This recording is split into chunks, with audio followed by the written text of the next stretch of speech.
Hello everyone. Here I'm going to solve your exercise 6.2 of your NCERT chapter number 6. Fine.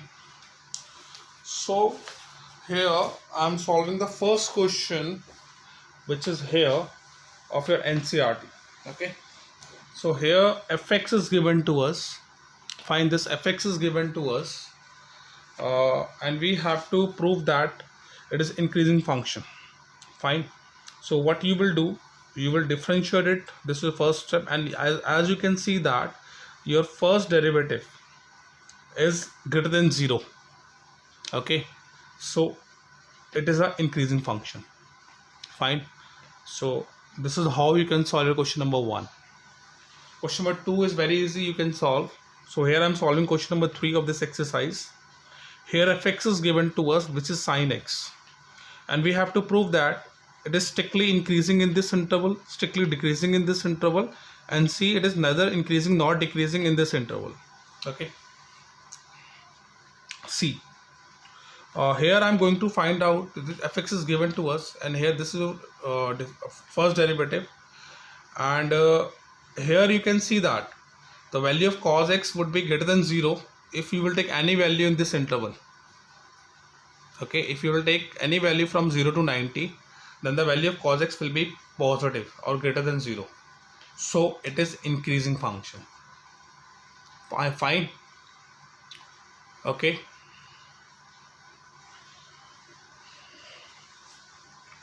Now,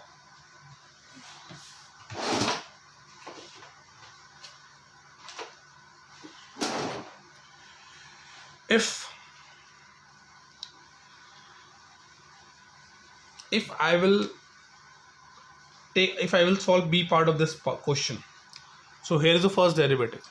Fine. Here you can see that if the value of cos x would be less than 0 in interval pi by 2 to pi, if you will take any value from 90 to 180, the value of cos x will be less than 0. That means it would be negative. So it is strictly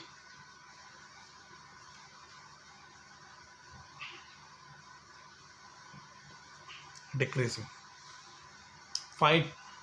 So from 1 and 2 you can see that in the first part the function is strictly increasing, and then it is decreasing. From 0 to 90 it is increasing, from 90 to 180 is decreasing. Fine.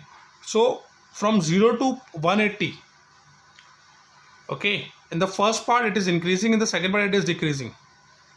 Okay, this interval is also from 0 to pi, so it is increasing or decreasing. That means the overall result will be it is neither increasing nor decreasing in this interval.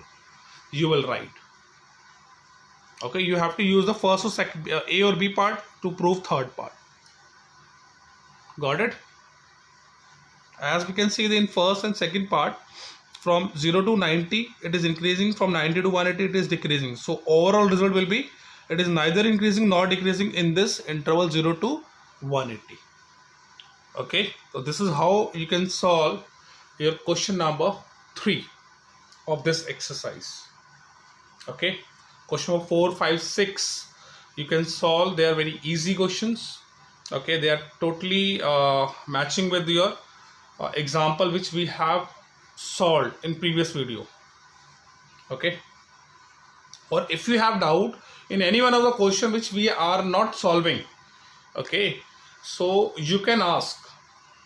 Or even if you have doubt in extra question which you are doing, you can send your question in the group. So whenever I will get time, I will definitely solve all these questions. Okay, this is your question number 7. Fine, of your NCERT of exercise 6.2. so this question I'm solving here. So this y is given to us and x is greater than -1, it is given to us, and we have to prove that this is increasing function throughout its domain. Okay, so here I have written y. So here we are going to differentiate it. Okay, so you have to write the statement. This will be dy by dx that is equals to log 1 plus x means what? 1 plus 1 by x minus, here you have to apply quotient rule. 2 plus x will remain the same and derivative of this 2x will be 2 minus this 2x will remain the same and derivative of this will be 1 over 2 plus x whole square. Okay, so here I have applied quotient rule in this.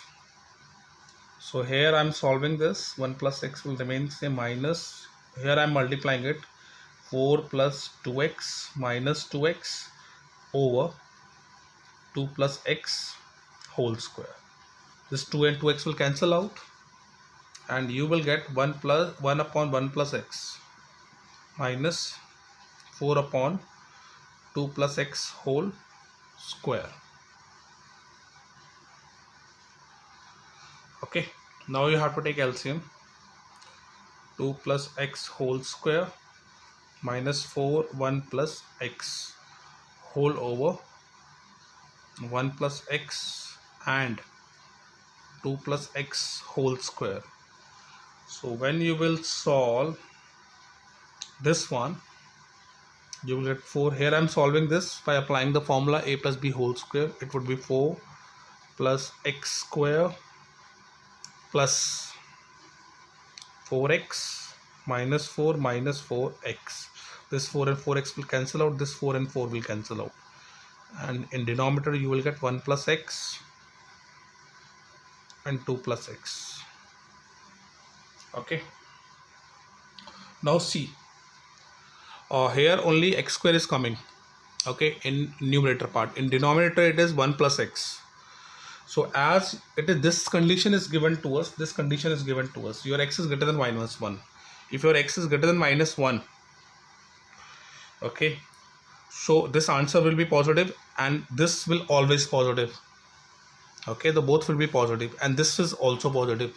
So your dy by dx will be, so if your whole answer is positive and then your dy by dx, as you can see, your dy by dx will be greater than 0. If it is greater than 0, that means what? It is increasing function.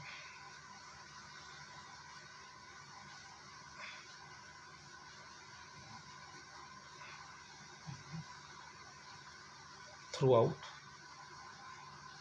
its domain.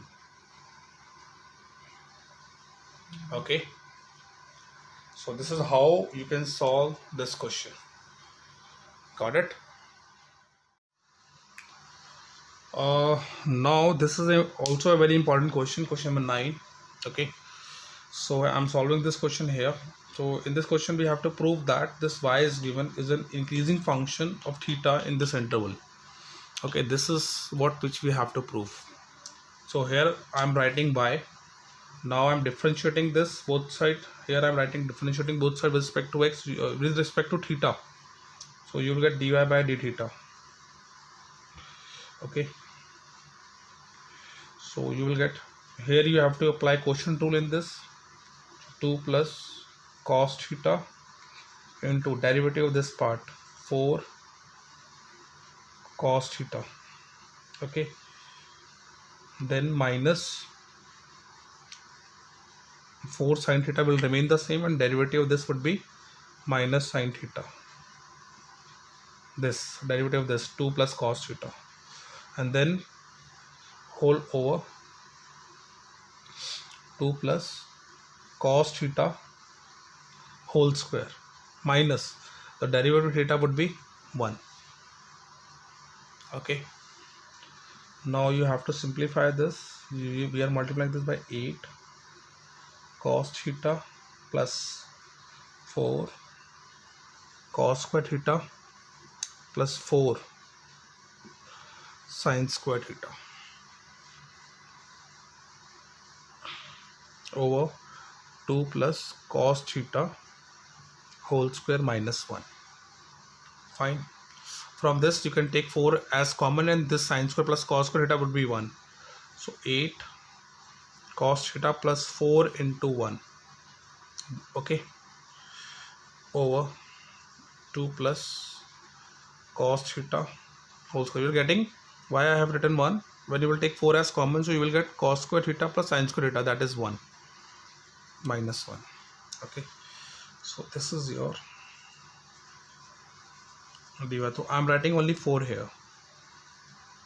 Okay, so this is your equation number 1. Now put dy by d theta equals to 0. Okay, so on the next page I'm solving this. Just wait.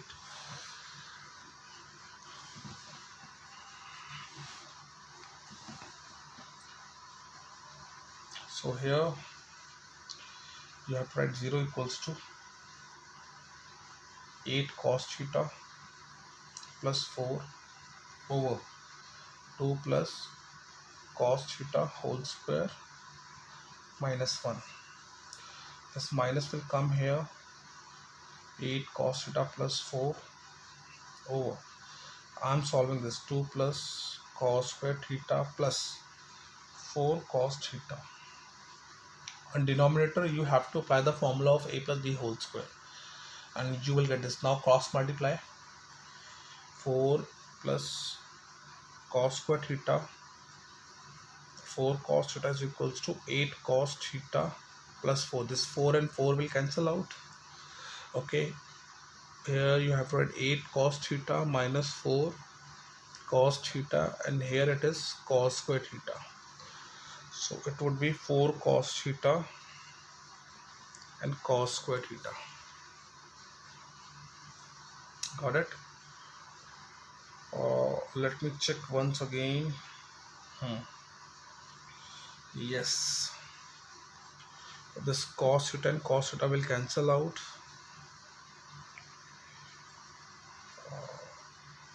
Wait, you cannot cancel these two. Don't cancel. Here you are getting cos square theta and here you are getting 4 cos theta. So bring this here, equals to 0. Take cos theta common and here you will get cos theta minus 4 equals to 0. So one is cos theta equals to 0 and second is cos theta minus 4 equals to 0. So cos theta equals to 4, which is not possible because the value of cos will lie between minus 1 and 1. Okay, so this is possible. So this is possible only when your theta is pi by 2. Okay, because this cos 0 can be written as cos pi by 2. So you will compare angle and theta would be pi by 2. You will get. Okay, now when you will put this value in this equation number 1,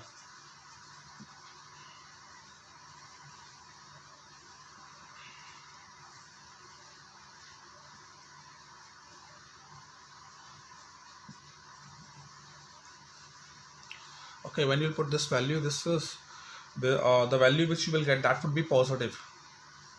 That means your dy by dx would be always greater than 0. Okay, the answer which will become, that will be greater than 0. Okay, so in this, if you take the value from the given interval, okay, here the intervals which in which we have to prove this is increasing function, this interval is given to us, this one. So here we can take pi by 2 is coming in this interval, okay, which is given to us. So when you will put this value here, your dy by d theta will be positive, because when you will put this pi by 2 here, the cos is 0. So this whole term will be 0, this will be 0, so you will get 4 by 4. That the just wait.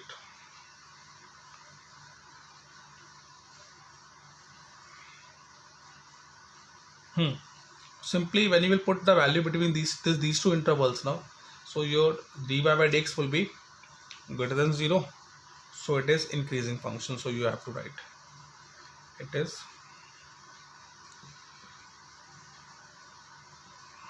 increasing function. Okay,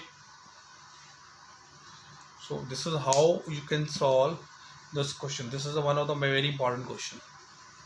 So practice it at least 2-3 times. Okay. Here is the question number 16 of the same exercise 6.2. So here fx is given to us, and we have to prove that it is cyclically increasing in this interval and decreasing in this interval. Okay. So fx is given to us, and you have to find out the first order derivative, and you will get the derivative of log sin x would be 1 upon sin x, and derivative of sin x would be cos x. So you will get cot x, because sin upon cos upon sin, that would be cot x. Okay, here I'm talking about the first part. If you talk about first part, your cot x would be greater than 0 in this interval. Okay, if you take any value from 0 to 90 and you will put in cot, so the value will be greater than 0. So it is strictly increasing. Second part,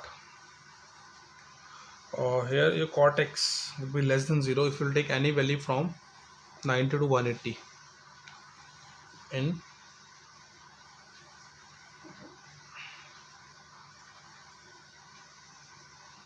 this interval. Okay, so cot x will be less than 0, so it is strictly decreasing.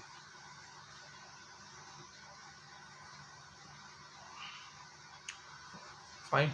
So this is how you can solve your question number 16, and rest of all question you have to solve. If you're getting any doubt in any one of the question, so please students, please ask. Okay, you are free to ask any doubt. If you're getting any difficulty in any one of the question which we have not done, you can ask. Fine. As you know that we will solve each and every question from the NCERT, so it will take too much time. So we are solving a particular questions. Fine. So on the basis of that, you can solve other question. If you're not able to solve other question, you can ask. Fine. Okay. Bye bye. Take care. Now we will start our next exercise. Okay, in the next class. Fine.